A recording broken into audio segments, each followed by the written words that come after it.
Elden Ring is truly the Dark Souls of Dark Souls. For better or worse, these games are best known for their brutal and unforgiving difficulty. Their game design that isn't afraid to let the player make mistakes, punish those mistakes, and then punish them again for good measure.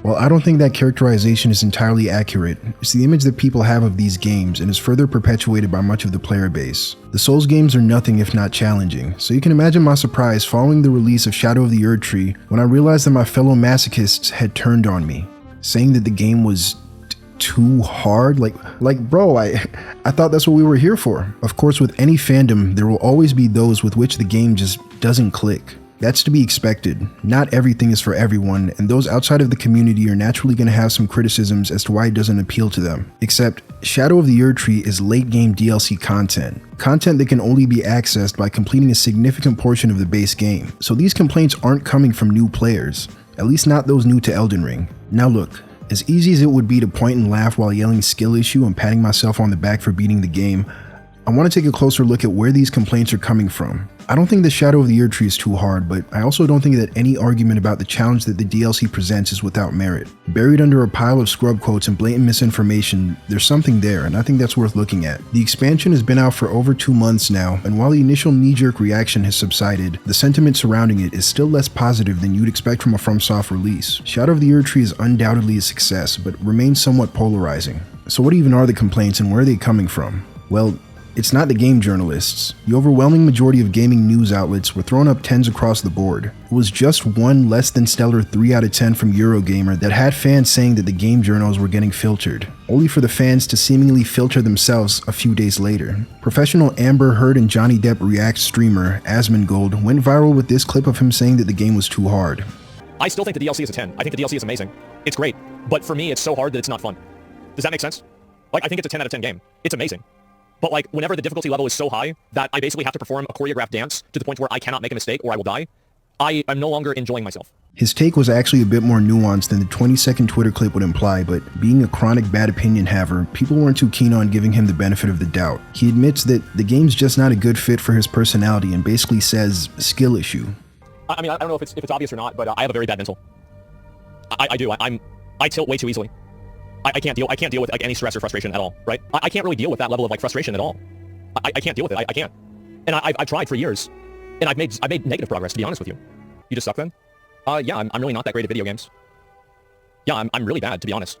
I think I am. Say professional? No, I don't want to. So you want me to reorient my entire life and go to therapy because I get mad at a video game? No, I would just stop playing the game.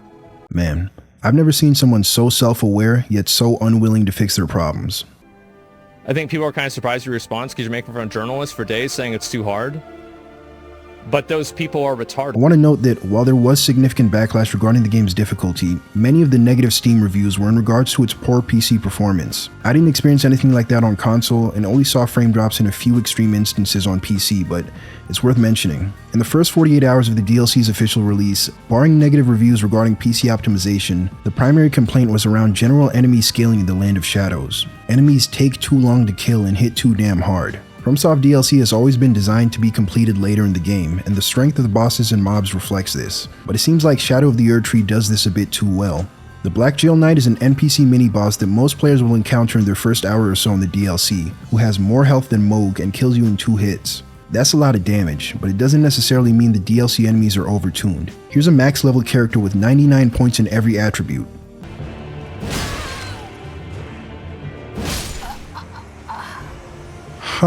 Also gets 2-shot. Prior to the release of the DLC, director Hidetaka Miyazaki expressed in multiple interviews a desire to recreate the same feeling that players experienced when they first stepped out in the lands between. That sense of discovery and wonder when a seemingly inconspicuous elevator ride drags on for a bit longer than expected, revealing an entire underground region. Grabbing a map fragment and thinking, this world is kind of big. Entering a new region and going, damn, that thing fat. And most importantly of all, naturally progressing through the world and coming across the first boss, trying to fight him, immediately getting your shit pushed in, and seeing him turn around like a shonen anime character all like,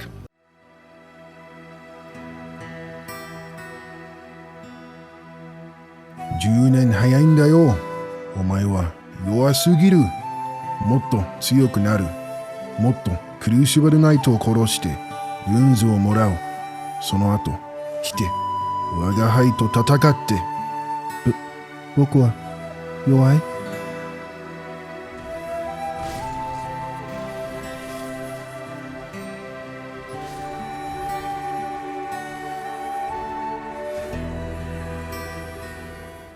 So, you take your ass somewhere else on the map and get stronger. Not necessarily by grinding, but just playing the game, killing weaker enemies, naturally finding better equipment and leveling up. Eventually, you get to a point where you step back through that fog wall and just look at him funny and he dies. The DLC aimed to recreate this same gameplay loop, and to that end, From Software made the enemies exceptionally strong and introduced Shadow Tree Fragments, an item used to level your Shadow Tree Blessing, increasing both your damage dealt and damage negated. At max level, you roughly deal twice as much damage and take half as much. An early misconception about Shadow Tree Fragments is that they exist to offer an optional easy mode. I mean, sure, picking these up is optional, but it's optional in the same way that leveling your character is optional.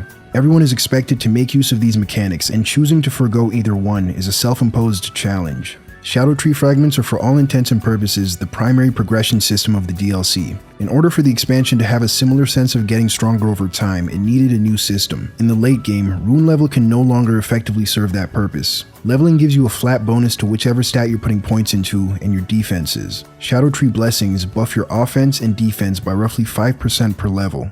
This percentage was increased even more in patch 1.12.2, which made the buff stronger at all levels, but made it more front-loaded so that you could better feel the effects early on. After the patch, you get a 10% buff to damage and defense at just level 1. 10% doesn't seem like much, but it cannot be understated how powerful each blessing level is, especially the early ones. Flat bonuses are more impactful when dealing with smaller numbers. This is why the Source Heal Talismans are so strong early game but terrible in the late game. Early on, the raw numbers that you get from 20 free levels heavily outweighs the bonus 15% damage you'll be taking. If a boss's attack is hitting for 60 damage, what's an extra 9 on top of that? She took the kids and left with half means two very different things when you're a millionaire than when you're broke. Similarly, an additional 20 HP means a hell of a lot more when you only have 200 HP than when you have 2000. That's not even mentioning the diminishing returns created by stats giving a smaller flat increase at higher levels, or that blessings buff all damage negation, not just HP, which in turn makes each healing flask worth that much more. Healing a tank is far more cost effective than healing a glass cannon, because each hit point becomes that much harder to reduce. Shadow Tree Frags do a hell of a lot more than just what the description would imply. A system that gives you percent bonuses was the only way to make progression feel meaningful in the DLC. FromSoft could either rework the leveling system entirely or introduce a new system exclusive to the new content. They chose the far more practical latter option, and so tons of new players stepped into the DLC thinking they were hot shit, only to get lil broed by an NPC mini-boss. But getting your ass beat as a gentle way to nudge you somewhere else on the map has been around since Dark Souls 1. Hell, even Demon Souls. And I think some of y'all forget just how hard these old DLC bosses would hit. There are plenty of valid criticisms to be made about this new system. Poor enemy scaling isn't one of them. Shadow Tree Fragments effectively replace the old progression methods, but you do interact with them in a much different way. In the base game, no matter what you were doing, you were passively getting stronger. Even if a random dungeon gives you a weapon or spell that you'll never use, the runes you gain are a universal reward that make it a worthwhile detour for every player. You naturally come across better and better smithing stones that strengthen your weapons whatever they may be. Golden seeds and sacred tears increase your survivability. All of these things contribute to that feeling of progression. In the DLC, apart from the occasional talisman that fits your build, if you're not finding Shadow Tree Fragments, you're not getting stronger. This makes them feel more like an ever-present fetch quest than a tool to incentivize exploration.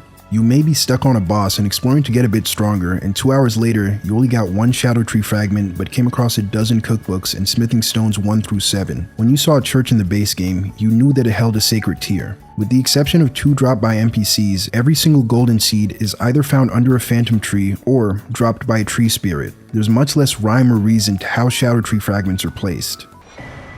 Okay, so churches give you fragments, and statues of America, and Michela's crosses. Okay, I guess the hippo mini-bosses also drop them. And these enemies holding pots. Well, maybe not all of them. Or I guess it can just be any random purple item. Cool. The enemy scaling tells the player to go and get stronger, and the lack of clarity on what does and doesn't give fragments incentivizes players to comb over every inch of land for these key items. Yet the world is designed in a way that's antithetical to this playstyle. Some fragments are sprinkled along the critical path, but you'll have to take detours if you want to hit those higher blessing levels. And look, I have no beef with sections of the map feeling empty. Negative space does a hell of a lot for an area's atmosphere, and the DLC is filled with places like that. However, when you balance the game around hitting every corner of the map for a specific item, but have sights of vast nothingness like the Finger Ruins, it's gonna feel pretty shitty walking out of there with no sense of progression. If you're not interested in refighting base game dragons for plus 10 stones, the entirety of the Jagged Peak is little more than a single fragment in a straight line to Bale. In the base game, From had the foresight to offer an excess of golden seeds so that you don't need to visit every part of the open world to cap your flasks. You only need 30 to max out, but 41 are available to you. In the DLC, there are a total of 50 Shadow Tree fragments, and you need exactly 50 to hit the level cap. The appeal of an open world is the freedom to go anywhere, not that it necessitates that you go everywhere. In an interview with Famitsu, Miyazaki likened the Shadow Tree upgrade system to the one in Sekiro. In Sekiro, major bosses give memories, which increase your attack power, and mini-bosses drop prayer beads that increase vitality. Since Sekiro is an open world, the devs had a good idea of how strong the player would be at any given point, and they can fine-tune the enemies with that in mind. If the player wants to beef up their health bar a bit, it's always apparent exactly what they need to do to get more prayer beads. Kill more mini-bosses. That same predictability doesn't carry over to an open world game, especially when Shadow Tree fragment locations are so random. On any subsequent playthrough, you know where the fragments are, and it just becomes another collectathon you have to do to bring your character's strength to a reasonable level. The way Shadow of the Erdtree communicates critical information to the player is inconsistent at best. Contrary to what conveniently cropped Twitter posts might tell you, this was the primary criticism of that 3 out of 10 Eurogamer review. How exploration and learning about the world differs from vanilla Elden Ring, not the difficulty. Their main complaint relating to difficulty was in regards to the final boss, which we'll get to later. In several areas throughout the Land of Shadows, FromSoft left some heavy-handed developer messages telling players things that seem pretty obvious to anyone paying attention, such as this one remarking that there must be a way into the Templetown ruins, when seeing enemies and items in there already effectively communicates that. Dev messages are nothing new to the series, and outside of tutorial areas are used to impart knowledge that's unintuitive or goes against what the game has taught players to expect. Yet, somewhere like the Dragon Pit, where you have to jump down a pitch-black hole, no such thing is included. The most egregious dev message is found in the Forge dungeons, where one tells you to target the golem's weak points, as if the gaping red anal cavity wasn't enough. Not even RE4 Remake in all its yellow paint glory told players how to take down its own enemy with a similar red weak spot on its back in such a ham-fisted manner. Of course, this being From Software, you're not allowed to criticize any aspect of the game's design without fans jumping down your throat. You can't even suggest that something as minor as a pause button can be added to the game without somehow breaking its difficulty, despite past FromSoft games doing just that and not getting any easier. Elden Ring is immune to criticism, and if anyone has anything negative to say, they must just not be good at the game. You know, the current discourse reminds me of what happened back in 2022 when Elden Ring first dropped and a few Ubisoft and Guerrilla Games developers had some criticisms about the game's UI. Many fans spun the narrative that this was some kind of East versus West culture war, where Western studios were bitter that this Japanese video game is performing so well. Some devs were undeniably being dickheads, don't get it twisted, but I find it interesting that all criticisms were simply dismissed as jealousy rather than the wrong messengers pointing to an area where a good game can be made even better. This image is hella funny though, I can't lie. But even FromSoft themselves saw this as something that they could do better, and in later patches they added things like NPC icons on the map, an indicator to let you know when you have enough mats to level your flasks, and a recent items tab so you don't have to go digging through your inventory every time you grab something new. Of course, the fanbase never misses an opportunity to praise Miyazaki, and immediately started doing tricks on that man's greatsword for adding basic quality of life features. We've seen this happen time and time again with features that people say will ruin the game's difficulty, only for them to be added and then it's crickets. I think this comes down to a fundamental misunderstanding of what makes these games appealing. Not every bit of unconventional design is a deliberate creative decision made to uphold some grand vision of what makes a Souls game. I promise you, Elden Ring is not better than Suicide Squad Kill the Justice League because it doesn't let you pause or because it doesn't have quest markers. These games aren't just mindless difficulty for the sake of difficulty. I like spicy food, but I don't raw dog 20 ghost peppers and call it a meal. Yes, Miyazaki himself has stated on numerous occasions that the reason he refuses to tone down the difficulty is because it would break the core of the game itself, but that's not to say that difficulty is the point. He aims to create experiences where the player is presented with seemingly insurmountable obstacles and given the freedom to fuck up. You can mindlessly throw yourselves at it or learn from each failure and make incremental improvements until you finally overcome the challenge and get that sense of achievement. There would be no feeling of overcoming hardship without this. He wants to create worlds that offer a meaningful sense of accomplishment, and difficulty is just a byproduct of that design. Death is a tool for learning, not a punishment for booting up the game. Every time you die, you should be aware of the reason why, and it's up to you to make the necessary adaptations. Souls has built a reputation of not holding the player's hand. I disagree. These games do hold your hand, albeit with a much looser grip. Beyond just the tutorial messages, DS1's Undead Asylum was constantly teaching the player. When you first see the Asylum demon, without even reading the message, your attention is brought to the left side of the arena with a door through which you can escape. You're then met with an enemy firing arrows, and the game gives you a shield to deal with it. When you get close, he turns to run, which will more than likely introduce you to backstabs. Past the fog wall, the game seems to throw its first bit of unfair bullshit at you with the ball on the stairs, but even this is teaching the player. Given its minuscule damage and the lack of enemies around, the punishment for getting hit is relatively low, but it tells you to be cautious around stairs. The stakes are much higher when you later encounter the same trap in the Undead Burg, only this time it does more damage and you're surrounded by enemies. If you didn't learn from the first trap, that's on you. The entrance to the Asylum demon fight practically begs you to do a plunging attack. That's a lot of damage. When you get to the next boss, you don't need its weakness spelled out for you. The archers firing from behind you attract your attention to the tower. You climb up, kill them, and see a point from which you can drop down. The moment the Taurus demon drops in front of you, you immediately know what to do. Even something as hated as the Anor Londo archers take time to teach the player before rocking your shit. On your way up the flying buttress, this first section is protected by railings that prevent you from getting hit. Past this pillar is the actual danger zone, but the game makes sure that you're aware of the incoming threat before it's actually a threat. The solution might not be immediately apparent, but you've been given all the tools to find it. That's where the challenge and difficulty comes from, not by the game fucking over the player at every turn. Even the streamer that everybody clowned on for initially dropping the DLC understands this. I think that the fact that so many journalists and game designers talk about the difficulty of Dark Souls and From Software games, it indicates to me that they have a fundamental misunderstanding of why people play video games. Because they see game hard equals good. That's not the way it works. That was never the way it worked. But if you don't understand anything about games, that's what you would think. It's about overcoming challenges. It's about having a game that gives you the autonomy to solve problems that the game presents to you in creative ways. That's the reasons why these games are successful and why they're good. The difficulty of the game is not really a factor. It is in a way, but it's like an abstract factor of what that difficulty, like the gameplay that difficulty necessitates. Not necessarily the difficulty itself. Man, y'all really got me agreeing with Asmongold. I thought I'd die fighting side by side with React streamer. What about side by side with the Elden Lord?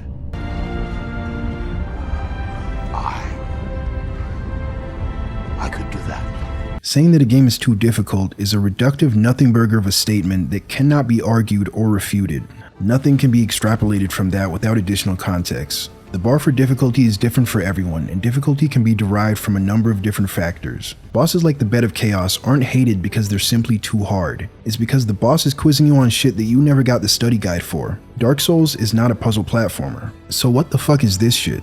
The problem lies in the type of challenge that the game is presenting the player with. If every copy of Elden Ring shipped with your very own personal Hidetaka Miyazaki that would punch you in the throat and rotate your testicles 720 degrees before every boss fight, I'd imagine that'd be pretty difficult. But is it a particularly fun or interesting challenge?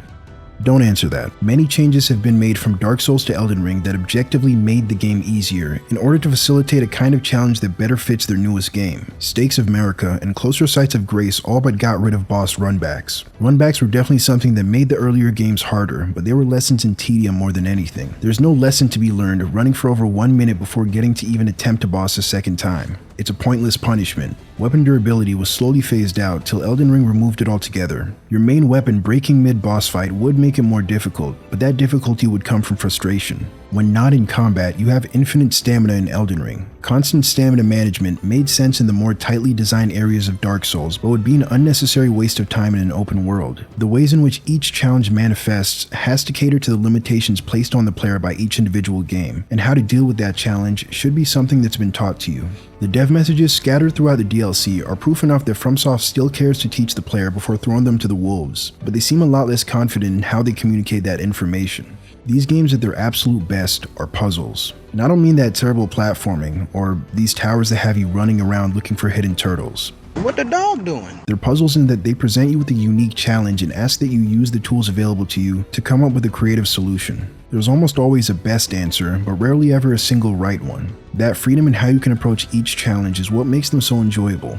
Sometimes, the game will limit those options, such as in the Abyssal Woods, where you no longer have access to Torrent, your best tool for running past and ignoring enemies. Something that they clearly don't want you doing here, which is in service of the clear survival horror vibe that they were going for with this arena, and especially with these enemies called the Aging Untouchables, which, as the name implies, cannot be damaged. Running past them without torrent isn't impossible. It's still an option, but made a bit harder. Crouching reduces enemy detection radius, and crouching in the brush reduces it even further. Using a stealth spell, ash, talisman, or armor has the same effect, but lets you move more freely. Or you can get a bit quirky and use some of the niche items. You can even use the plants that give off sound to set off the enemies and slip past them. The player is pushed towards stealth, but you still have several ways to go about it. But if you're stubborn like me, you'll still try to fight them anyways, and eventually discover that Miyazaki's a dirty liar. They can be made vulnerable to damage after a successful parry, and killing the first one even drops a talisman. Yet for some reason, FromSoft felt that it was necessary to leave several dev messages literally telling you that combat isn't an option, only hiding. Wait a minute, that's not a dev There's no subtle callback to a previous encounter like with the Taurus Demon. There's no clever introduction of the upcoming threat like with the Anor Londo archers. What they want you to do is just spelled out in plain English. Of course, it's a given that players would eventually find out how to kill these enemies. So many discoveries in Elden Ring are driven by experimentation, which makes it all the more puzzling why FromSoft would use one of the few times they directly speak to the player to spread misinformation, especially when this is a method of communication that up to now has been reserved for definitive truths regarding game mechanics. It's as if the encounter had been designed with no regard for how players would interact with it, and noticing the lack of guidance, these messages were slapped on last minute. This disconnect between how the devs want players to interact with the game and how they communicate this is something that also bleeds into some of the boss design. Let's start with the good. FromSoft bosses also function a lot like puzzles. This is most evident in the bosses of Demon Souls, who all have a unique gimmick that you're meant to exploit. Certain Elden Ring encounters maintain that same design, but even the newer bosses, they get the reputation of being tests in reaction time and finger dexterity, have puzzle-like elements. If one's ability to press the right buttons at the right time is at one end of a spectrum, then their ability to formulate a game plan is at the other. Souls games exist at the intersection of these two roads. It seems like people tend to forget that these games are RPGs. Action RPGs, but RPGs nonetheless. And much like its turn-based contemporaries, a lot more goes into the game than just pressing buttons good. Turn-based games typically exist at the extreme end of strategy, where an execution barrier has been all but removed. You're under no pressure to react quickly, or press a complex sequence of buttons when player and enemy actions are separated by explicit turns. The skill expression lies entirely in how you cater your build and strategy to the current challenge, and the tools available to you are designed in a way to facilitate that. If your numbers are too small and you don't have a build to account for that disadvantage, some bosses are literally just impossible. On the other side of the spectrum would be something like fighting games, which are known for their mechanical complexity. That's not to say that strategy doesn't matter in fighters, but it only becomes a factor due to human error. People develop certain habits that can then be exploited. Much like Souls games, identifying your opponent's patterns is a key part to solving the puzzle. Flawless execution and quick reactions aren't necessary, but they sure as hell don't hurt. But if there was somebody who could react to everything frame one and had the execution of those input reading arcade bosses designed to take all your quarters, then no amount of strategy is beating that. This right here is the built-in difficulty slider in Elden Ring. You're given all these toys to mess around with that can stack the odds in your favor, or you can opt out of it. Do everything butt booty naked with nothing but your trusty plus 25 greatsword. Where you sit on this line is completely up to you. That's this game at its best. At its worst is when it forces you to either extremes. Applying the most charitable interpretation, get good means that you should reposition yourself on this slider. If you're using everything available to you, then better optimize your approach or try a different one. If you're not having fun playing the quote-unquote hardcore way, then either use more tools or play better and shut the hell up. Of course, more often than not, the phrase is just used as an easy way to dismiss any and all complaints. I think the only recent game in FromSoft's catalog where get good means literally just that is Sekiro. Sekiro has much less flexibility in how you approach each challenge. You can beef up your HP, but even that requires you to kill mini-bosses. If you're not good at playing Sekiro, you're not going to have a fun time playing Sekiro. In Elden Ring, just as much goes into beating a boss behind the fog wall as beyond it. Here's how I took down R'Lana in my first playthrough. R'Lana is one of the more challenging bosses in the DLC. Her combos are relentless, even by Elden Ring standards, and her fight most reminds me of Malenia. In fact, Malenia served as the base for the design of the boss.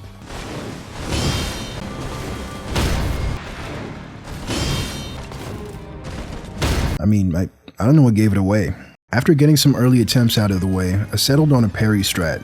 Given her humanoid knight build and weapon of choice, it was clear that she could be parried. and the water in her arena let me know that she'd be more susceptible to lightning damage, so I threw some lightning on my dagger and went looking for parry windows. I settled on 2 telegraphed attacks that I could consistently parry. She has other parryable moves, but I stuck to the most reliable ones. After better familiarizing myself with her phase 2 moveset and transition thresholds, I decided to put away the buckler and fight her first phase straight up, trying to get a stagger as fast as possible. After which, her health would be low enough to trigger her to use Carrion Sovereignty. I would tack on some more damage, getting her closer to the 50% threshold without pushing her over, before getting another stagger, but this time with parries. The riposte will put her below her transition threshold and force her phase 2 opener, during which I drink my physic, infused with the Leadened Hard tier and Crimson World Bubble tier, allowing me to not only tank the attack without flinching, but getting healed by it, all while I'm getting in free health and poise damage. The buffs only last 10 and 15 seconds respectively, but that's all I needed. By the time she's finished with the attack, I can guarantee another stance break and riposte, which will get her low enough to use Twin Moons, after which I can easily finish her off.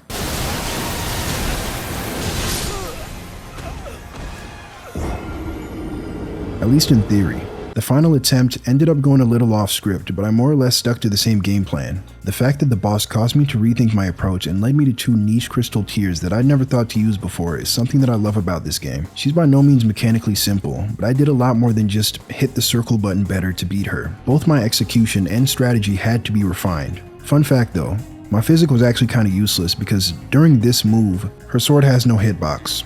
Only the projectiles. They just forgot to include it, I guess. I don't know. There are plenty of ways the bosses can be made more difficult. The most simple of which being to give them more health and more damage. When a game asks you to choose between easy, medium, and hard, this is usually what you're changing. Additional health makes enemies harder by increasing the duration of fights. The longer you're in a battle, the longer you have to play well and avoid mistakes. Additional damage increases difficulty by making each punishment harsher. A fight that's extremely long demands perfect play for an unreasonable amount of time. Too much damage goes from discouraging mistakes to outright forbidding them. Both types of difficulty are mitigated not only by Erdtree blessings, but by the many ways in which you can buff your character. If you play online, then you've definitely seen people outside the fog wall hitting the same 50-step ritual before even starting the boss fight. Physic Flask, Golden Vow, Flame Grant Me Strength, Howl of Shaboing Boing. To counterbalance this, the bosses need to bring difficulty in other ways to still be challenging, the first of which being their aggression. There's a reason why we be doing all this setup behind the protection of the fog wall.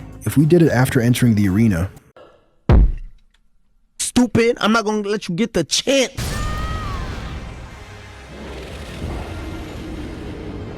neutral is not something that exists in Elden Ring. Gaining distance from a boss does not offer you any safety to heal, buff, or use any item. Damn near every boss having a heal punish effectively communicates this. If they're not already in the middle of an animation, you're still at their mercy. Your only true opportunity to attack, heal, etc. are during bosses' recovery animations. It's up to you whether you use that opening offensively or defensively. Something like this is much more apparent in a turn-based game, where you have explicitly defined turns and given only one action that a character can perform. You're not owed any free windows to heal because the RPG is now action-oriented. Ranged spells were so powerful in earlier Souls games because you just put a few meters between you and the boss and suddenly they don't know how to act. Elden Ring is different. It's not something you gotta like, but it's just a fact of the game. Where this frustrates me is when some bosses seem to adopt the same playstyle that the player's incentivized to use. I'm here patiently waiting for a punish opportunity, while the boss is doing nothing, idling, until I press a button that they'll instantly react to. Forcing the player to be more methodical with their item usage is a fine way to up the difficulty, but this trend of some bosses baiting the player into acting first is not something that supplements it well. In the base game, the biggest offender of this was definitely Melania, but when I complained about that, y'all said it was a deliberate design decision because she's blind. So what the fuck is Rolana's excuse, huh? My bad. When she does get to attacking you, she has these long, seemingly never-ending combos that branch off into various enders. Elden Ring has some bosses that don't let you play the game. I don't think Rolana is one of them. She has some obvious punish windows and others that you have to work harder to find. This combo ender was one that I would punish by spacing it, and then running in for a quick R1 or R2, but you can also jump over it, or strafe around her and get a charged R2. Strafing her attacks in general lets you get much bigger punishes. Of course, you can stick to just her clearly telegraphed combo enders that I parried and just avoid all her shenanigans. How much you hit her is up to how often you're comfortable hitting her, and there are plenty of ways to go about avoiding her attacks. When she has both swords up like this, there are 3 potential follow-ups. this cross slash attack, one where she does a little twirl into a thrust, or one where she does nothing. You can option select a jumping R2 and cover every single follow-up. The cross slash gets punished by the jump attack. With both the spin and the empty follow-up, you recover in time to dodge her next attack, even with a colossal weapon. There's a right answer to the situation, but never just one answer. Her complexity goes a lot deeper than just hits hard and swings a lot. Looking at challenge runs, I see methods of dodging attacks that I never would have thought of, such as using fist weapons R2 to avoid her glint blades. I think it's cool that players can come up with these hyper-specific answers to these attacks, but it would be a terrible fight if these were the only answers. That freedom and management of risk-reward is what makes this one of the best fights in not just the DLC, but all of Elden Ring. Mesmer is another one of the GOATs that challenges the player's abilities on several fronts. The best encounters in these games are often likened to an intricate dance, and no fight in the DLC better fits that description than Mesmer. He swings a lot, jumps across the arena, and delays his attacks, but there's method to the madness. There's none of this shit. He has some long, clearly defined punish windows, but just like with Rolana, the game makes you work for the less clear gaps in his pressure. This is in DS3 where Midir puts his head down for a quick nap to let you know it's time to get some hits in. The attack where he drags his spear on the ground can be avoided by rolling or strafing. If you rolled the previous attack, you can even get an R1 with most weapons before the thrust. His weapon of choice encourages players to roll in or sideways, given thrusting attacks' tendency to catch back rolls. Spacing plays a major role in this fight, and keeping some distance from him during his main combo baits out his multi-thrust finisher, pause, which doesn't track you that heavily and can be punished immediately after the first thrust. In his second phase, the many snake attacks can seem overwhelming at first, till you realize that he's not immune to damage while in this form. Not only can you get hits in during some of these moves, but each one has a lengthy recovery when he transforms back into his humanoid form. This new lunging thrust can also be punished, but only if you roll with the attack. But given how the first phase discourages rolling backwards, it's not something that every player would capitalize on. Mesmer is a great boss fight that challenges the player on much more than just their ability to press dodge at the right time. The only other boss in the DLC that even comes close to these first two is Curse you, Bale!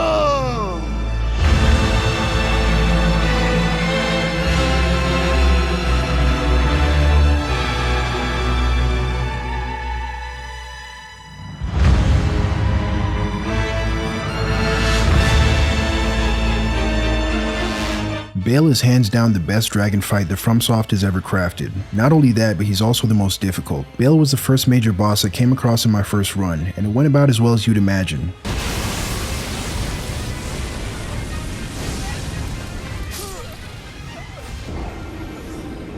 His high health and damage, even by the DLC standards, clearly indicate that he's meant to be fought towards the end. Me, being a stubborn bastard, only went up to Blessing level 6 and decided to bash my head against a wall until I beat him. I mean, what am I supposed to do, fight this guy instead of one of the coolest designs in all of gaming? Listen, I knew Bale was goated the moment I realized he was beefing with one of Drake's disciples. Behold, a true Drake warrior! Euphoria.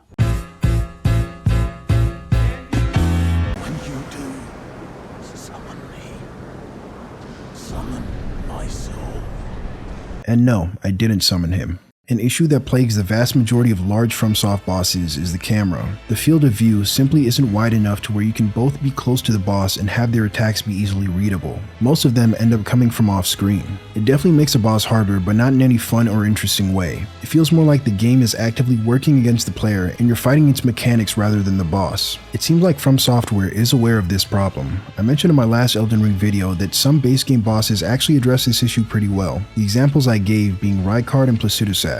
The former is a boss you fight from a distance, so he's always fully in frame, and the latter is consistently teleporting and repositioning himself so that the startup of his next attack is always fully visible. But FromSoft also made Fire Giant, so make of that what you will. Bale doesn't have any attacks that force you under him. If you find yourself down there, it was entirely of your own volition.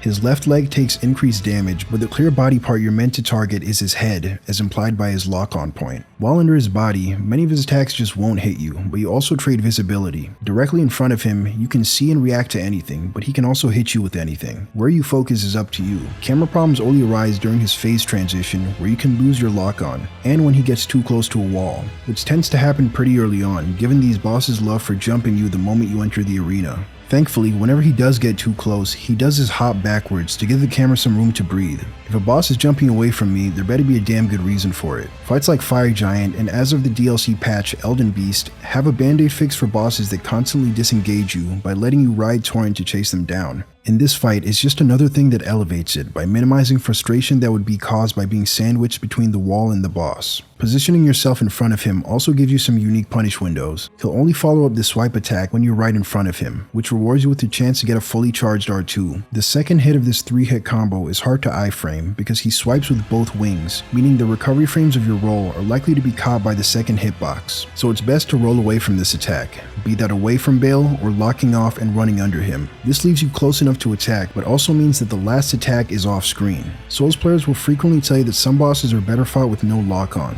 And while that's true, I much prefer encounters like this, where you can stay locked on, but there's a bigger reward for players who are comfortable unlocking and dodging attacks without any visual cue. He can either follow up this combo by breathing fire directly below him, or jumping away and shooting it in a straight line. Yeah, this move is kinda bullshit.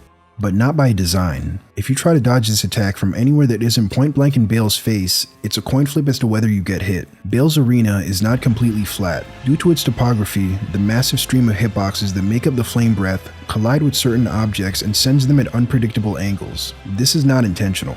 Difficulty coming from a boss's arena is similar to camera issues in that it introduces an element of randomness that just leads to frustration. The farther you are from him, the longer the fire has to travel before reaching you, and the more likely it is that at least one hitbox will collide with the terrain and hit you. The fact that he repositions before firing means that you can't just stay close to him to avoid it. This one move is a minor shit stain on an otherwise perfect fight, and it sucks because of how easily this could have been avoided. Not just by flattening his arena, but changing the hitboxes. Divine Beast's Dancing Lion has a similar breath attack, and not only is the arena flat, this attack has much smaller hitboxes that hover too far from the ground to collide with anything. Unfortunately, they do suffer from both camera issues and their arena being too small. And I say they, not because the lion is non-binary, but because it's literally two niggas. The lion isn't that tall, but many of its attacks start by putting its head high up in the air before quickly bringing it down, jerking the camera around. This boss would greatly benefit from a backstep similar to Bale's when close to a wall, because that's when the camera is at its absolute worst. Most of this boss's difficulty honestly came from keeping track of what the hell was going on. Once you get it down though, the moveset is not that oppressive, and actually has some tight hitboxes that can be dodged with some clever positioning and jump attacks. Man, I love when bosses actually make use of the jump mechanic. Phase 2 introduces some new shenanigans, and not all of it is great. Second phases are generally more challenging than the first, but how they increase the difficulty can come in many ways. Bale's second phase adds lightning follow-ups to several moves and a few new AoE attacks. On this move, the lightning seems to remove the window you previously had to punish, but looking at it closely, you can see that it travels in a straight line from his right wing. If you walk to his left during the move startup and roll the strike in that same direction, you can completely ignore the follow-up. Same with this dive bomb attack. Either position yourself to where you don't have to worry about the next part, or roll the follow-up and have less time to attack. The delayed lightning eruptions demand more positional awareness from the player. His Plasutosax-esque nuke gives you ample time to gain distance from him, or you can roll the strike or high profile the explosion with a jump or any move that lifts you in the air. Clear thought went into the new elements introduced in Phase 2 and how players would interact with them. Divine Beast's Storm and Ice phase add complexity in similar ways. Storm has you playing around large projectiles that now follow certain moves, while Ice incentivizes jumping.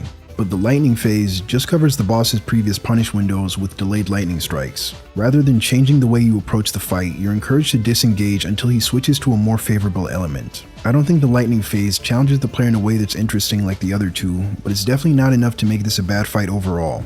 The same thing cannot be said about Mama Metter and her second phase. Without a phase 2, Metter would just be an underwhelming climax to a somewhat interesting questline. With phase 2, she's an offensive waste of time that I don't see myself revisiting often. Her base moveset consists of simple swipes, slams, and some lasers from range. At 60%, she phases and gains some new magic tricks. The poorly telegraphed transition explosion that covers more than half the arena sets the tone for what's to come. Everything about this second phase encourages you to engage the boss as little as possible. She creates a field of fleeting microcosms that explode after a delay, during which she's completely free to act and either swing at you or shoot you with lasers as you're navigating the minefield. On top of this, she births 3 minor finger creepers that you have to keep track of, or they might sneak up on you when you're busy dealing with her other bullshit. Cause Throwing regular mobs in a boss room is always a recipe for fun. Unlike Renalis summons, Meteor's children don't have the common decency to despawn after a while and stick around till you kill the boss. Thing is, they're mostly passive and you're better off just ignoring them, which begs the question, why does this move even exist at all? What do they add to the fight? The move that you're probably waiting to hear me mention, and the one that's most unequivocally bullshit, is her big fuck off laser. This thing rotates around the arena twice and each part is simply too thick to roll through. If you want to iframe this move, then you either have to use the Vow of the Indomitable or Raptors of the Mist Ashes of War. Those are your only two options. If you want to avoid the laser altogether, running around the boss counterclockwise is out of the question. The laser moves too fast. The only way to avoid damage without those two specific ashes is to simply be so far away from the boss when the attack starts that you can run back and outspace the first laser, and then you run back in to avoid the second one. No interesting workarounds, no punish windows for your troubles, just 30 seconds of straight ass. This sucks. Much like Melania's Waterfowl, I really don't think that FromSoft had an answer for how players were going to deal with this. They just figured that, hey, there's got to be at least one tool in the game that's broken enough to avoid it, and there is. There are two of them actually. But I don't find mandating the use of specific tools that you may not have found in your playthrough to deal with a single boss's bullshit move to be a good challenge. The joy is in approaching these encounters in unique and creative ways, not hunting down each boss's kryptonite. Things like Moog and Margit's Shackles, or Gascoigne's Music Box rewards your exploration with tools that can make the bosses easier, not turn a bullshit move into something that's actually fair. Your choice is either those two ashes, or adopting a hit and run playstyle where you smack her once and run away for 20 meters, anticipating this one attack. If she does it any closer, then tough shit. Or if you're anywhere near the arena's invisible wall, too bad, hold this laser. Just for the hell of it, I tested whether you can outspace the laser with Torrent if she does it point blank, and even then, you still get hit. Most people, me included, are just gonna say fuck it and eat the hit. Given the blessing level you're likely to find Meteor at, this move isn't one-shotting you, but it still feels pretty shitty taking damage just because the boss said, honey, it's time for your unavoidable vigor check. These games have never been designed with the express purpose of being no-hit. Miyazaki was shocked to learn that somebody managed to achieve such a feat even in Dark Souls 1. Something like that being possible though, is a testament to how these games really are challenging but ultimately fair. Moves designed to fuck over the player go against that spirit of learning from each mistakes and deaths always being your fault. A boss with an unavoidable attack that I actually like is Romina. During her phase transition and throughout her second phase, her Rotten Butterfly spell has no discernible tell. It starts up instantly, and if you're within range of the AoE, you're guaranteed to get hit. Again, this isn't a move that's killing anybody with more than 5 points in vigor, but it's not something you can ever learn to dodge. You can only constantly space yourself in anticipation. If boss moves are designed with the intention of being guaranteed damage on the player, then I'd much prefer if they were truly unavoidable, like Moog's phase transition. I'm not a fan of that one either, but at least I'm under no illusions that I can dodge it. But that one flaw isn't enough to bring down Romina to the same tier as Meteor. I have no beef with the rest of her fight. If I was forced to give another complaint, it would honestly be that she melts too quickly. Meteor is responsible for war crimes by comparison. There really is no saving this fight. I knew nothing good was about to follow the moment that I saw her summon basic enemies into her boss room. Luckily, this doesn't show up anywhere else in the DLC.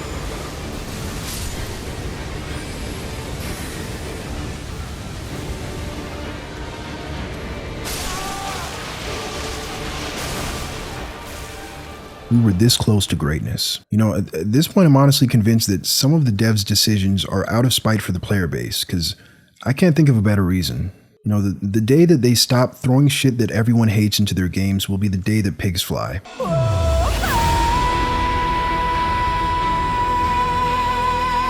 I'll be damned. I'm a Commander Gaius hater.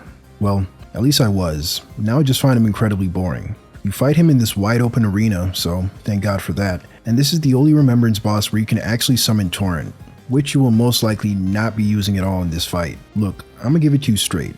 Mounted combat in Elden Ring is abysmal dog shit. You lose access to half your moveset, and most importantly of all, iframes on your dodge. Even the boss fights in the base game, built around you having access to Torrent, just have you using him to either run away from a large AoE attack that can't be iframed or chasing down a boss. Being able to swing on horseback is useful for killing some trash mobs or simple field enemies, but not much more. With the amount of speed that Hog Rider here has, you're not going to be running away. And with how big his hitboxes are, you're better off with some iframes than Torrent's double jump. Not to mention that if Gaius so much as sneezes on Torrent, you're getting forcefully dismounted. Get this nigga some horse armor, please.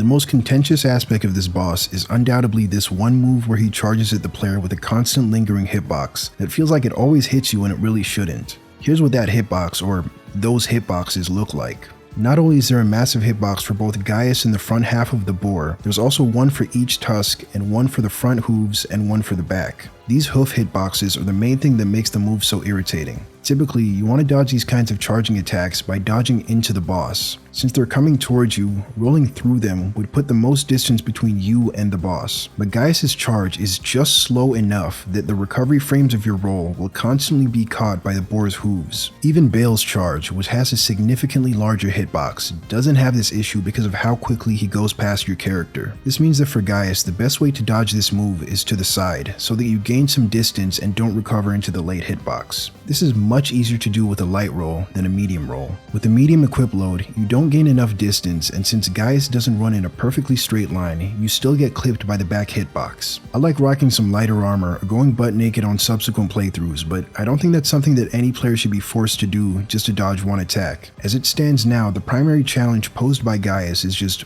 boss hard because hitbox big, which I don't find to be all that compelling. One actually useful thing that Torrent can do in this fight is dodge this attack for you by taking advantage of his mounting and dismounting iframes. This is cool, but Gaius can do his charge from any distance, and if he does it point blank, this is far too slow to be used as a reliable dodge. I think just removing that one hitbox on the hind legs would go a long way in elevating this encounter, as the rest of his moveset honestly isn't that bad. But aside from Metzer, there is one other boss in the DLC that is genuinely beyond saving.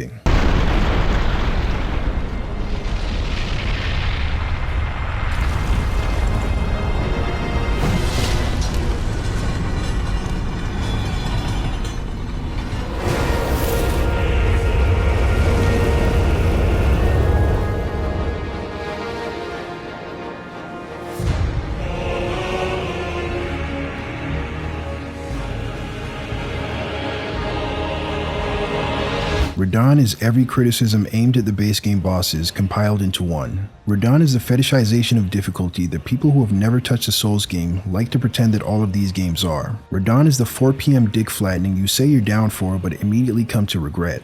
Radahn is what you get when you put difficulty above all else. If FromSoft's goal with the final boss was to create their hardest boss yet, then Radahn was a resounding success. But if they're trying to craft an interesting challenge that encourages players to lean on everything the game has taught them, to engage with the system mechanics in creative and unique ways to take down the final challenge that this game will ever see, then they could not have further missed the mark. Alright fellas, coming at you unscripted real quick, cause here I am editing this video and From Software decides to patch Radahn to stop me personally from dropping my video. That's what I was gonna do. I was gonna do that, and then I came back and I just wanted to interject before y'all run to the comments section to say that yes, I am aware of the patch, but I do think my criticisms still stand. I mean, this script wasn't written overnight. This version of the boss has existed for almost 3 months, and it's what me and countless other players experienced in their playthrough. I mean, the DLC sold like 5 million copies in 3 days, so it's left a lasting impression on more than just a few players. I'll address the changes in more detail towards the end of this section. Back to the video. As I mentioned before, the most polarizing bosses aren't simply disliked for being too difficult, but in how they achieve that difficulty. Initially, his phase 1 seems pretty inoffensive. His combos are pretty standard for big guy with big swords, and he even retained some of his attacks from his Star Scourge moveset, each with a new twist. Every swing of each greatsword covers massive amounts of space, demanding that you roll. A lot. Some combos are pretty long, but no singular phase 1 attack is especially egregious. Well, except for the one. The old 1-2 double slash that's killed many a tarnished and surely broken more than a few controllers. The move is designed in a way so that if you roll the first swing, you're guaranteed to get hit by the second. But if you eat the first hit, then you can roll the second. It puts you in a lose-lose scenario where your only agency in the matter is deciding whether you want these back shots now or later. This is what's known as a frame trap. The term frame trap originates from fighting games, and in its most general sense is a sequence of attacks where the first one is designed to force a certain reaction, which is then punished by the follow-up attack. The specifics vary from game to game, but I'd say the version found in Elden Ring is most like that of Smash Bros., where sometimes a player's only option to avoid guaranteed damage is to air dodge, which they'll still be recovering from when it's time to dodge the next attack. They're trapped by committing to the very action meant to remove them from danger.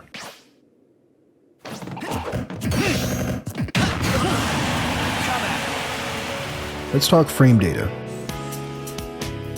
Another similarity that the Souls series has with fighters is that neither are games for people with commitment issues. That's to say that if you press a button, you better mean that shit, cause you gotta wait for it to fully play out before taking your next action. There are 3 distinct parts to every attack animation: the startup, active, and recovery frames. As the name implies, the startup is the wind-up before the attack comes out. The active frames are when the hitbox is actually present, and the recovery is the period of time before you can perform another action. You're not allowed to cancel at any point mid-action, and this deliberateness is a core element of the slower, more methodical combat that distinguishes Souls from other action games. It's not inherently better or worse, just the flavor that Souls brings to their gameplay. This is why button mashing generally doesn't work.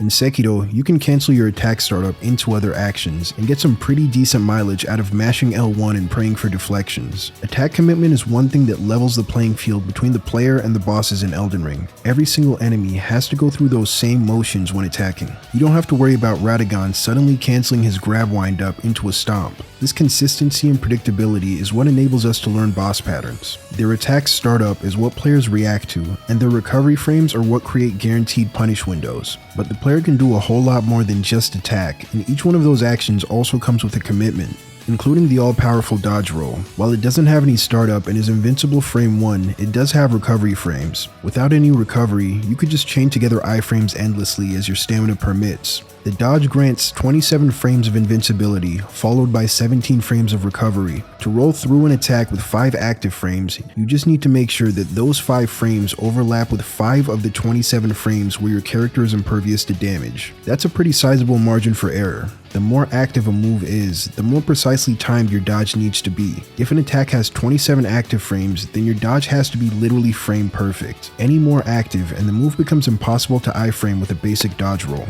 The obvious solution is to reposition yourself to where you're out of the range of the later hitboxes. Plenty of extremely active moves can be avoided by spacing, running, or rolling in a specific direction. Many bosses have moves where they attack with 2 separate swings that behave as a single attack. Let's say that each swing has 10 active frames and the second one comes out after a 10 frame delay. Then that's effectively a single 30 frame attack, since the 10 frame gap between them is shorter than the 17 frames needed for you to recover from a single roll and then roll again. This frame trap exists in a weird gray area where the 2 swings can technically be dealt with individually, but not realistically. The first swing has roughly 30 frames of startup, which is well within the range of being reactable, but not slow enough to where you can run away from it. It has 10 active frames, and after a 20 frame gap comes the second swing with 9 active frames. 20 is more than 17, so there is a large enough gap to roll twice, but on top of only having a 3 frame window to execute this, you need to roll the first swing so early to recover in time that it's just not humanly possible. At the latest, you need to roll by the 14th startup frame. That's not even mentioning that since running and rolling are tied to the same input, you roll on button release, not press. Assuming no input delay and a 1 frame button press, you need to register this attack and react within a 1/5 of a second. It's possible, but it's not happening. So of course, the answer is to treat it like one single swing and dodge away from the second one. So of course you dodge backwards and to outspace. Obviously, you roll into the first swing so you're out of range of the second. Okay, yeah, there's no spacing this shit. The hitboxes on Radahn's swords cover so much space that you can light roll away from him twice and still be in range of his swords. And his insane tracking has him swinging 270 degrees around him to hit you. The only way to avoid this attack is to already be dodging before he even decides to do it, by always being behind his left or right leg, preferably the right, and rolling the first swing late. You can just barely throw off his tracking enough to make the second swing whiff. That's how you dodge it, by hugging his right leg every single second of the fight. I never found this method in my first playthrough, or second, or third. I only know about it by seeing challenge runners do it. YouTuber Ongbal is known for his flashy no damage boss kills. He put out a Radahn video just 3 days after the DLC dropped, but even he didn't start using this method until weeks later. There's nothing intuitive about an attack that has to be dodged by perpetually anticipating and dodging it preemptively. If you're ever in front of him when he decides to do this move, then you gotta take the hit. This one attack entirely defines how you approach the fight, much in the same way that Melania's waterfowl does with hers. You're spending every single second putting yourself in a position where it's even possible to dodge the move. But at least with Melania, waterfowl has a long startup and is only guaranteed to hit if you've committed to an action. This frame trap is Radahn's fastest attack. Nothing about the move communicates how to deal with it. Even after numerous attempts, it seems truly undodgeable, at least with your basic moveset. One other way to avoid it is with the new talisman that gives your backstep iframes. Backsteps have less recovery, which enables you to roll the second swing before it reaches you. But I've already stated my thoughts on moves that necessitate the use of a single specific item that you may not have found in the open world. This could have been a really cool way to get players doing an underused movement option, if invincible backsteps were a basic mechanic. As it stands, this shit is useless outside of PvP. As bad as the frame trap is, it used to be worse. The current version is actually nerfed. Just a few weeks before release on the review copy of the DLC, each one of these swings had so much hit stun it would true combo into the next and more than likely one-shot you. This attack right here was the bane of all the reviewers I was talking to existence. Now they've nerfed this in the live version. These hits don't stun into each other anymore, so you can roll out in between any of these hits. But on the review copy, if you got hit by this half a second startup, the full thing would just combo. Most of the time. Randomly, sometimes it wouldn't combo. It was so perplexing. We were trying to, for hours, we were trying to figure out what the hell the variable was. But this is just one attack and not enough to ruin the entire fight. But it's made even worse by how poorly it meshes with the rest of his moves. Hugging his right leg isn't always an option. This meteor attack is best dodged by just running away, putting so much space between you and Radahn that the meteors have time to converge, allowing you to dodge them all at once. Now you gotta fight your way back to that damn leg, and if he just runs up and does this move, that's tough. He can also do it immediately after repositioning with a dash. It can come out whenever, and you can't always guarantee that you're in a position where it's possible to dodge. This Blood Flame attack has 2 slashes followed by an explosion. This move is unpunishable. Radahn recovers immediately after the second slash, leaving him completely actionable during the explosion. This creates situations where his next attack is almost entirely obscured behind the Blood Flame, and guess which combo he can do out of it? Bosses are the sum of their parts, and Radahn only gets worse the more you consider how each aspect of his fights interacts with the other. The Blood Flame being unpunishable isn't inherently a problem. Plenty of bosses have attacks that don't let you get a hit after, but the dissonance between the explosion and lack of recovery makes this move feel cheap. Everything about this boss just feels like it was designed with the sole intent of making it difficult without any further consideration. Every dial was turned up to 11, and in some ways more literally than others. Radahn has the same poise value as R'Lana, Mesmer, and Bale, but you'll be forgiven for thinking that he has more given how hard he is to stance break. His poise is not exceptionally high, but his poise reset timer is exceptionally low. For those unfamiliar with how poise works in this game, every non-NPC enemy has a poise value and each weapon deals a certain amount of poise damage. Stronger attacks deal more poise damage. When an enemy's poise bar is completely drained, their stance is broken and they become susceptible to a critical attack. Whenever an enemy sustains poise damage, it triggers a timer. If they don't take poise damage before that timer hits 0, the bar begins refilling at a rate of 13 poise per second. This timer scales proportionally with an enemy's poise value. Lower poise enemies regenerate quickly, while higher poise ones can go longer without being hit. This incentivizes the player to stance break smaller enemies with harder hitting attacks, and slowly chip away at the bigger ones with sustained damage over time. Malenia might have a reset timer of only 6 seconds, but you just need a couple good hits to drain her 80 poise to 0. Starscourge Radahn has 200 poise, but you're given 15 seconds to slowly whittle it down. Every 40 poise adds roughly 3 seconds to the timer. Or to be exact, each point of poise translates to this many seconds. Not only every boss, but every single enemy throughout both the base game and the DLC follow this formula. Every single one except for Consort Radahn. He has the poise value of Godfrey with the reset timer of Malenia. You know, I tried really hard to think what this could possibly add to the fight aside from tedium, but I got nothing, bro. It doesn't change how you approach the fight. It doesn't add any strategy. It just makes stance breaks far less likely. Whether or not you get one is entirely up to how nice Radahn chooses to play, and he's an absolute master of stalling for poise. This 6-hit combo that opens with a stomp is his bread and butter. You're going to be seeing this a lot on every attempt. Most weapons are fast enough to sneak in an R1 after the 4th hit. If the last move he did was punishable, the time between your last hit and this one is just barely under 6 seconds and enough to stop him from regenerating. But he'll always regain most, if not all of his poise if the last move he did had no safe punish window, such as this move, or this one, or even this one, or I'll get back to you in a minute. And then there's this combo, which straight up takes longer than 6 seconds to even finish. What I find most confusing about designing his poise like this is that these values are hidden. Most players, even on PC, aren't going to look under the hood and peek at the 1s and 0s that make up these bosses. This isn't information that we're supposed to have, yet are still expected to play around. Some players have argued that Elden Ring's combat would be improved by making the poise bar visible, like in Sekiro, but I've never felt like that was necessary. Poise has always been something that you could reasonably intuit, and that's a direct result of all the enemy values and behaviors following the same patterns. Without ever looking at their numbers, I knew that Malenia, Malekith, and Morgoth all have the same poise. I knew that the smaller, more agile bosses regenerate their poise faster. It's something that you can get a feel for just by playing the game. What is and isn't spelled out for you is a critical factor in determining how you interact with the world. Sekiro's posture bar plays a much bigger role in that game's combat, being just, if not more important than the health bar. If an enemy attacks rapidly with few openings, you can rely purely on deflecting and kill them off posture damage alone, and that visual feedback informs your approach. No matter how hard you stance break an Elden Ring boss, it's not going to kill them outright. It's just another thing that facilitates you lowering their health to zero. Forming a game plan as to how you achieve that is Souls gameplay in a nutshell. The game rewards you for paying close attention and recognizing patterns, and that extends beyond just boss movesets. As I mentioned with R'hllana, her visual design alone was enough to let me know that she could be parried, and her weakness to lightning was something that I could glean from the water in her arena. The prepubescent knight's design and use of Ghost Flame told me to hang up my Dark Moon Greatsword and two-hand a holy weapon. Both knights' large spectacle moves visually screamed jump. The moment I saw them, I knew how to deal with them. I mean, I fucked it up the first time, but I knew what I was supposed to do. If the game is hiding information from the player, there's typically a good reason for it. It's something that can be practically deduced. You don't need a message telling you your damage type is super effective if you inflict Phase 1 Radahn with Rot. You have more than enough information to come to that conclusion yourself. In games where elemental weakness is a far more central mechanic, such direct feedback makes sense.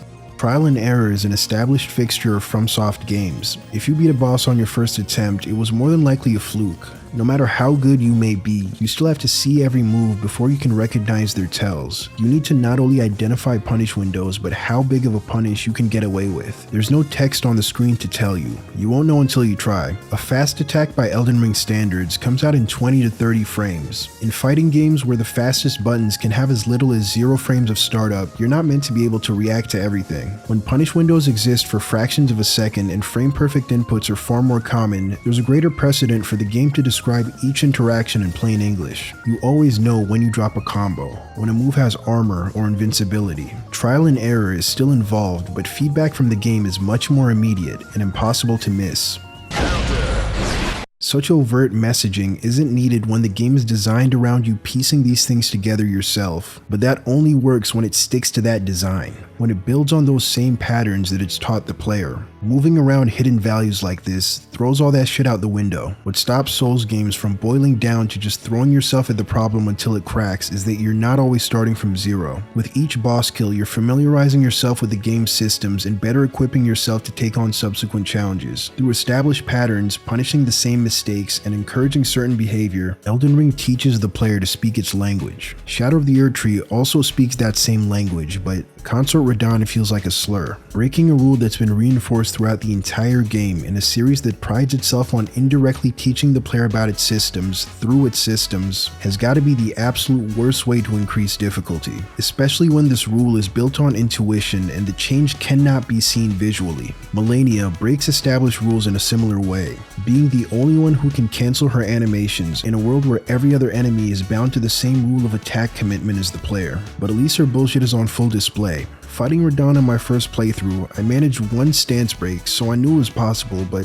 something just felt off. Nothing about this boss creates a cohesive experience. His meteors force you to disengage him, so that's always a max poise refill. Paradoxically, his move designed to pull you in from a distance has a close range follow-up that also forces you to run away from him, putting you back in the same position, regenerating poise, and denying you access to that damn right leg. Maintaining your distance is among the worst things you can possibly do, given his tendency to do certain moves point blank that shouldn't be possible. At any given time, Radahn can queue up 2 different attacks, meaning that when he's doing one move, the next one is already decided. The pool of moves he draws from depends on when he queued the attack, not when he does it. This creates scenarios where Radahn gap closes and then does another long-ranged attack that he already had queued up, leading to some cheap deaths where you're hit by an attack that you've never seen him do point blank. After enough attempts, even if you don't recognize why it's happening, you'll conclude that any move can come out at any point and just roll with the punches. But as we've already seen, not every attack can be dealt with from every position. When pulled in by Starcaller Cry, Radahn does the follow-up that has you jumping and running away. If you're pulled in for being over 12 meters away from Radahn, then you're guaranteed to have those 12 meters of open space behind you to outrun the follow-up. The attack having this conditional follow-up is balanced around being part of his long-range move pool. No such safeguard exists when he does a close-up. Point blank, he does the follow-up whether or not you get hit because it only checks your distance at the time. If he closes the gap and has this move queued up with a wall close behind you, there's nothing you can do to avoid the follow-up. Very rarely, he'll do a different follow-up, but that move's not great either, considering the second hit outright ignores your iframes. The first hit juggles you and the second one slams you down. Presumably, the second part ignores iframes so that it can connect while you're in this juggle state. But Rellana's Twin Moons combos in a similar fashion, and that can be rolled through. Nothing about this sword swing communicates that it disregards a fundamental part of the combat you've relied on for hundreds of hours. You just get hit and you're left wondering whether you mistimed or the game is bullshitting you. It's the latter, but of course, Consort Radahn is not the only final boss of the DLC. There's also Miquella, his arena. This arena sucks ass and is another major source of frustration. Radahn's lock-on point is already fairly high on his body. The uneven terrain can angle your camera even higher to where your character gotta crane his neck 90 degrees upwards when the boss is right in front of you. This can obscure your view, make your weapon whiff point blank, or make your parry miss his sword entirely. Remember this move? Yeah, although the window is tight, if the ground you're standing on is low enough, your recovery frames can actually low profile the frame trap. Of course, considering that you can't decide where and when he does it, this is a completely impractical and unreliable strategy. Unless you're fat rolling. When at a heavy equip load, despite having less invincibility and more recovery on your roll, you spend so long on the ground that you can actually squeeze under the second swing consistently. The heavy load, you know, the thing that the game has disincentivized through dozens of bosses, is now the only way to dodge an otherwise undodgeable attack from any position. He's got to be trolling, bro. There's just no way. The landscape introduces an element of unpredictability that just cannot be played around outside of just running away to more level terrain, which has its own problems. Certain bosses can have their arena used against them, and I don't just mean cheese strats like making them jump to their death. During the phase where Placidusax flies and teleports, you can lead him to the edge of the stage and make him shoot his laser breath into the wall, leaving you free to attack during the move. Radahn controls the pace of the fight in a way that does not let you choose where it takes place. He decides when you gotta run away and in which direction. He gap closes when he pleases, and he can walk up with a truly undodgeable setup if you dare to do anything besides perpetually hump his right leg and roll whenever he says so. If you're getting dangerously close to a wall, you better hope and pray that he doesn't get any closer, because he's simply not built to account for how being close to a wall interacts with his moveset. No matter how many times you see his moves, there's always an unreasonably high luck factor involved in this fight. And that's just the first phase. His second phase exacerbates every single issue present in the first, while introducing a healthy dose of new shenanigans. I knew nothing good was about to happen when this twink stepped out with the toes on full display. The second phase opens by placing you in the absolute worst section of the arena, the trench located in the middle, where most of the issues with elevation occur. More often than not, Radahn will open with Light of Miquella, which is a bit of a blessing because it lets you get away from the trench. You dodge this attack by just running away. That's it. It's made difficult by pushing its radius to the absolute limit of just being barely dodgeable, but you have to run for the entire duration of its startup. If you need to regen stam, or he started the move when you're knocked down, you gotta hold that holy damage. The move's complexity begins and ends with, did you start running early enough? No?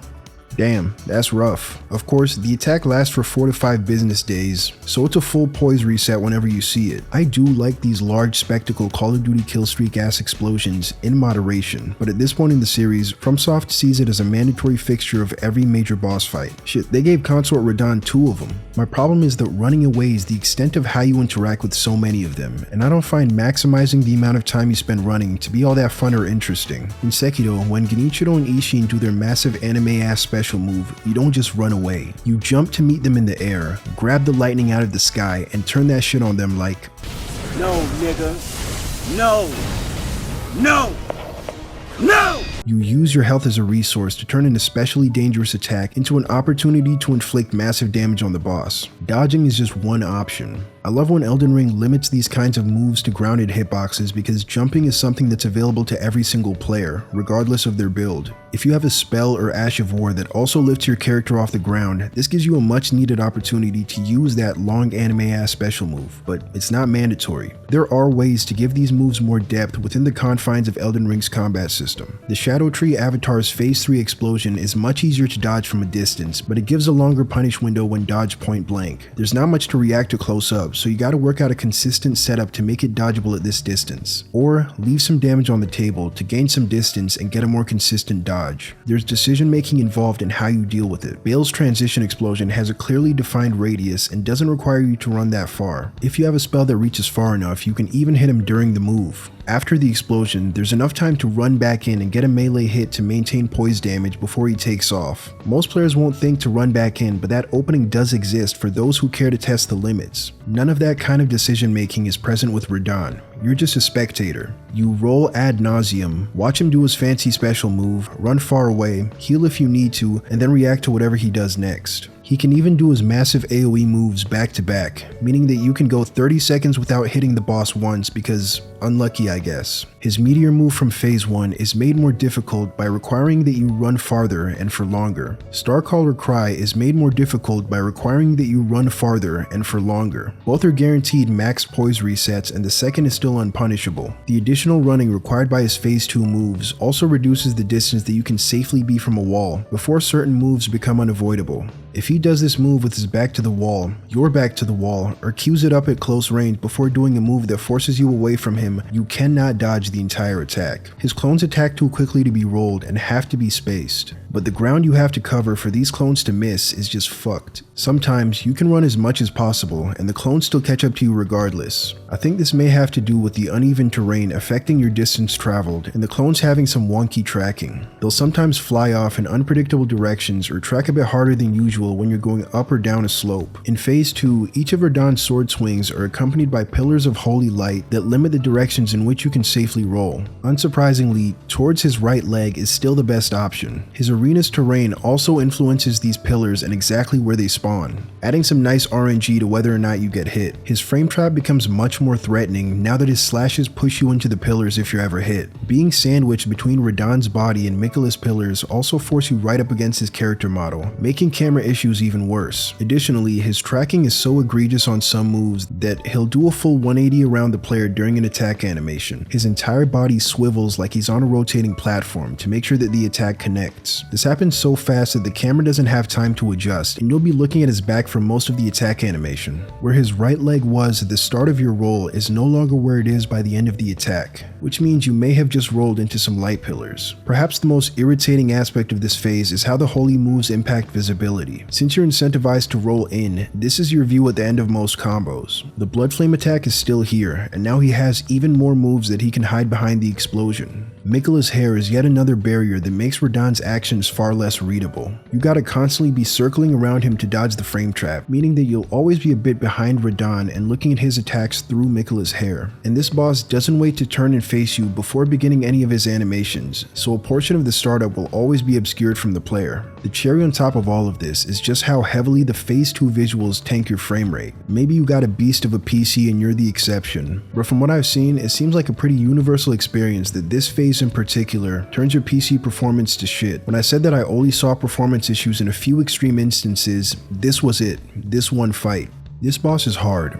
Really, really fucking hard. The hardest to come out of any From Software developed game. But that difficulty is derived from all the wrong places. There's so much visual noise that obfuscates exactly what's happening on the screen. So many of his moves seem to have been designed with blatant disregard for the rest of his toolkit, his arena, and the player's capabilities. He violates rules that have been hammered into the player by the rest of the game and can put you in several checkmate scenarios where you're forced to take damage, all in the name of increasing the difficulty. And I just can't help but feel like that goal is misguided. In the weeks leading up to the DLC's release, Miyazaki said in an interview with CNET that with Shadow of the Erdtree's bosses, they really pushed the envelope in terms of what they think the player can handle. But with this final fight, the envelope has been more than just pushed, it's bursting at the seams, having been taken to its limit and further beyond. The player base has gotten too good for Demon Souls or even Dark Souls 1. The bar had to be raised by any means necessary. In a nearly 2-decade-long difficulty arms race with themselves, FromSoft has hit the ceiling for what this combat system can support, and instead have to break the foundation it's been built on to make their new content more challenging than the last. They can't go any higher. They gotta strip you of all interesting methods of avoiding damage and reduce the fight to the bare essentials. Roll 7 times, hit the boss once, rinse and repeat. Elden Ring has some of the tightest, most precise hitboxes in the series. Radahn's swords taking up half the screen and demanding that you only dodge roll is a deliberate design decision. They don't want you strafing, they don't want you finding some hidden punish windows. The boss is hellbent on limiting the player's options as much as possible. You may have noticed the throwing daggers in my inventory on some of my attempts. Daggers are a fast, low commitment way to prevent bosses from regenerating poise in small windows where you normally wouldn't be able to attack. During these small unpunishable gaps or when at a distance, you can throw one out to reset the timer and still react to the next attack. So it seemed like a good tool to experiment with. Only in phase 2, you still can't stop his regen on longer attacks, and with the few that you can, Radahn is capable of just cancelling in the middle of an attack to do a different attack to punish you for having the audacity to use an item. When properly telegraphed, delayed attacks are a nice way to clearly see how familiar you've gotten with the boss's moveset. To go from panic rolling and praying to more deliberate rolling, to using the delay as an opportunity to get 1 or 2 hits in before it's time to roll. This clone attack is one of Radahn's few strafable moves and comes out after a brief delay. You'd think that you could hit him after strafing the attack, but nah, he has iframes throughout the entire startup and active duration, cause God forbid you step outside of your scheduled 1 R1 per 12 boss attacks. Every time this boss threatens to be interesting, there's some convenient bullshit that prevents it. Nigga, did I just catch you having fun? His holy disc will inexplicably phase through his body to hit you because fuck intuitive design. And look, none of these things make the boss impossible. At this point, I've killed him more times than I could count. At rune level 1, several hitless kills and many more players better than me have beaten him with far more self-imposed challenges. You can adapt and play around bullshit, but that doesn't make it not bullshit. In the game Hollow Knight, there's a modded version of the final boss called Any Radiance that was deliberately designed with the intent of creating an impossible challenge. The boss goes against all conventions of fair boss design. She showers the screen with unavoidable projectiles, gets rid of the floor and has 0 frames of startup on some attacks. Yet somehow, using only the tools present in the game, a handful of players still managed to beat her, some even doing it damageless. It can be done, but you'd be hard-pressed to find somebody who thinks that the base game should have been like this. While definitely not as absurd, Radahn in many ways feels like a modded boss, in the challenge that he presents and how he demands that you play. A hypothetical boss with 1 punishable move every 5 minutes is more than doable. You just wait for that 1 move and punish it. Now bump it up to once every 10 minutes. Still doable. Game plan stays the same, you just wait for a bit longer. Now what if every 5 minutes there was an undodgeable move that had a 50% chance to either deal 0 damage or insta-kill you? Still not impossible, you just need some good RNG. But at some point, anybody would step back and realize that this would make for an absolutely miserable experience. Something being possible doesn't matter if the process of getting to that point is not enjoyable. If not for that journey, why even play the game? Just to see the win screen? For me, the joy in seeing that message is entirely dependent on what it took to get there. And I can't say that I felt much of anything seeing this pop up for the first time. The most fun I had with this boss was beating it myself and then watching the homie get his cheeks clapped. No diddy. Radahn didn't have to be harder than everything that came before to be memorable. Even by DS1 standards, Gwyn is a pushover, but still sticks in the minds of players with those 3 simple notes. I don't think that the rest of the DLC bosses are that much harder than what's found in the base game. They don't focus on asking you harder questions or demanding more precision, but instead present new patterns and puzzles built from the questions that you've seen and know the answers to, but just putting them in a new context. It's more of the same, with some of the rough edges smoothed out. And if there's anything the Souls fans love, it's more of the same. The difficulty didn't have to change much, nor could it really afford to. Can we get much higher? I don't think so, and any more attempts to do so will just create another Radahn, where the executional challenge is to roll more, attack less, wait your turn more, run for longer, stance break less, have less visual clarity, tolerate more RNG. Of course, the other side of this is the strategic aspect, which is also further limited by this design. You can optimize to a degree where you don't even have to see any of the bullshit because the boss dies too fast. One-shot builds and cheese strats are still alive, and you can look one up and skip learning the boss altogether. Anything with a health bar can and will be cheesed. Radahn works overtime to eliminate all creativity and push players to either extreme. Spend every second of the fight rotating around the boss clockwise, or equip the one missable item that allows you to ignore this. Except the fact that you're never getting a stance break or switch to a build with filthy poise damage. There's much less flexibility to pick and choose what aspects of the game you do and don't want to interact with.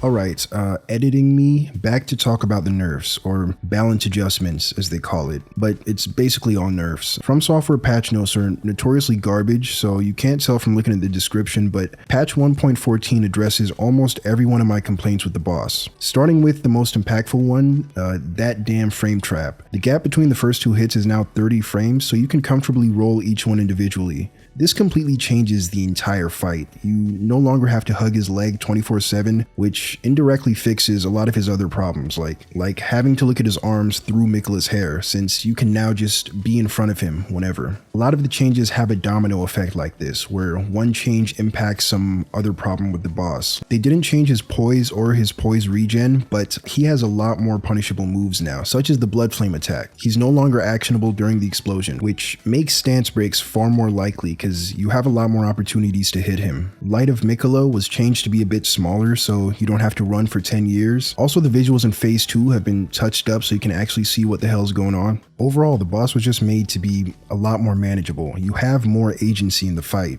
I'm still not a fan of it. I mean, I've spent no less than 10 hours messing around with the boss for this video, so I think I just might be soured on him in general, but I honestly couldn't tell you how I would feel about the boss if this was the version that shipped with the DLC. I do think that it's a good thing that they decided to nerf the boss, even if this came 3 months after release. I know there's no doubt going to be people talking about how they only nerfed Radahn because people were bitching and moaning, but if you think about it for any longer than 2 seconds, it's pretty obvious that's not the case. From Software has been known to stand on business. For all the complaining that people did about Melania, she never got touched. They never removed waterfowl or made it easier to dodge. If they didn't want to change something, they're not going to change it. If this company was the type to fold under pressure, then we would definitely have that easy mode by now. I don't see this as anything other than an admission that they were not happy with the finished product, especially given the fact that up till the review copies, they were still making changes with the boss. This is clearly something that they wanted to do. They missed the mark and they wanted to make changes. And I think that should be celebrated, even if it did come 3 months too late. I haven't mentioned spirit summons throughout this video because 1, I already have a video on that, and 2, I don't really think it's relevant when critiquing the boss design. Too often, I see things hand-waved simply due to the existence of spirits. This boss is kind of unfair. What? Oh, spirit summons exist. That's why. They want us to summon. That's why. That's it. That'll do it. From Software cannot be adding more unfair BS to offset the power of spirit summons, and summons also exist as an option added for players to augment the difficulty as they see fit. These two ideas cannot coexist and goes against the notion that these games have difficulty options baked into their design. Providing an equally challenging experience for every kind of player is simply not possible, and not something that I think the devs even try to do. Patch notes show that FromSoft is well aware of the many ways in which you can break the game. That's the entire point of these strong options existing, that they put them in the game, and certain strategies only get nerfed in PvE when they're especially egregious or clearly unintentional. Bosses are not explicitly designed around being fought with spirit summons, and that's just one of many ways you can approach a fight. Poor boss design cannot simply be written off because of a couple methods that allow you to trivialize them. That's no different than saying boss good because win possible. Seeing that pushing the envelope in terms of difficulty was a priority just leaves me wondering who was this for. Those obsessed with flawless execution will be upset by the less fair challenge, and the theory crafting strategists will find a way to break the game regardless. The majority of players who are somewhere in the middle lose the most freedom in in how they approach the boss. The rise of Let Me Solo Her and the countless clones spawned by his popularity show that there's a demographic of players that really only care about seeing that win screen and will just hand the challenge off to another player. That's how they enjoy the game. Now, personally, I don't see the enjoyment in sitting in the corner with a limp dick in my hand while somebody else has all the fun, but I think it's great that more people are able to have fun with the game, even if it's not the same way that I do. That freedom of play is at the core of Elden Ring and why it can go on to sell 25 million copies, despite its roots as a niche, super hardcore game for only the most hardcore gamers. Whatever the hell that means. It's because difficulty is not and never has been the point. Yet for better or worse, that's the single trait that people latch onto and heavily associate with the series. So here we are. Shadow of the Erdtree both proves that so much more can be done with the Souls formula, but there's an upper limit to how far its most defining quality can be taken. Something's gotta give, and I'd much rather see the folks at From put their talents towards an entirely different IP than finding endless new ways to reinvent their flagship series. I'm begging y'all, please let me see a Sekiro 2 before an Elden Ring 2. That reputation will follow them around no matter what, but I'd hate to see them limiting their scope to just doing Dark Souls but X, Y, or Z. If they really want to keep pushing that envelope, then I want to see what they do with a more streamlined game with more handcrafted encounters, one where the difficulty can be fine-tuned to perfection. From Software has effectively been linking the fire for the past 15 years, prolonging the age of the dodge roll R1. Only the fires shine brighter with each cycle. Now, at the brightest that it's ever been, the flame is starting to flicker and may be better left to die out and let something new rise from its ashes. Where they choose to go from here, time will tell, but I hope they lean more towards innovating than iterating. That's it for this video. See y'all in the next one.